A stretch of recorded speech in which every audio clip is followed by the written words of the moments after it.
Today I have Nilima Kasera with me. She has passed out from Shriram College and she chose to be a homemaker.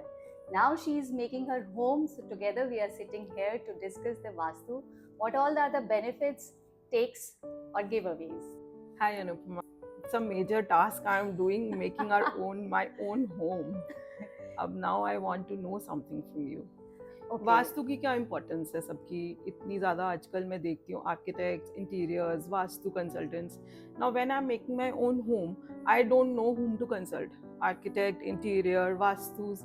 So how do we, combine all of them? So I would say Nilima, it's a teamwork. तीनों की ही importance है. सिर्फ वास्तु के guidance से possible नहीं है क्योंकि फिर आपका आर्किटेक्चरल लेआउट अच्छा नहीं होगा. So it is mutual.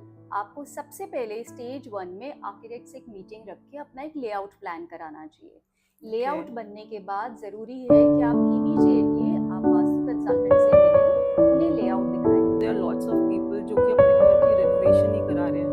उनके लिए तो ये सारी चीज़ें पॉसिबल नहीं होती. तो फिर कैसे हम वास्तु को इनकॉर्पोरेट करते हैं अपने? जब हम रेनोवेशन करा रहे हैं तो सबसे पहला क्वेश्चन ये है कि रेनोवेशन में कोई ब्राइट कलर्स यूज करने वाले हो, मेजर कंस्ट्रक्शन चेंज करने वाले हो.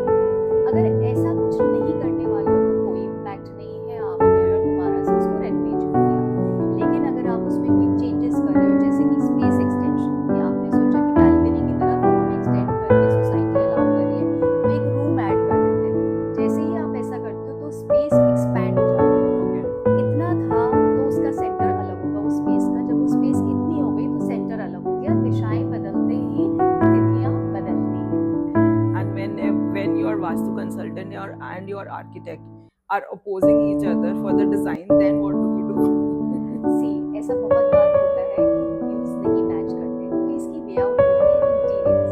कि जब आप इंटीरियर्स करवा रहे हो तो जो वास्तु के सॉल्यूशंस है वो आप इंटीरियर्स में इनकॉर्पोरेट करो, rather than placing a pyramid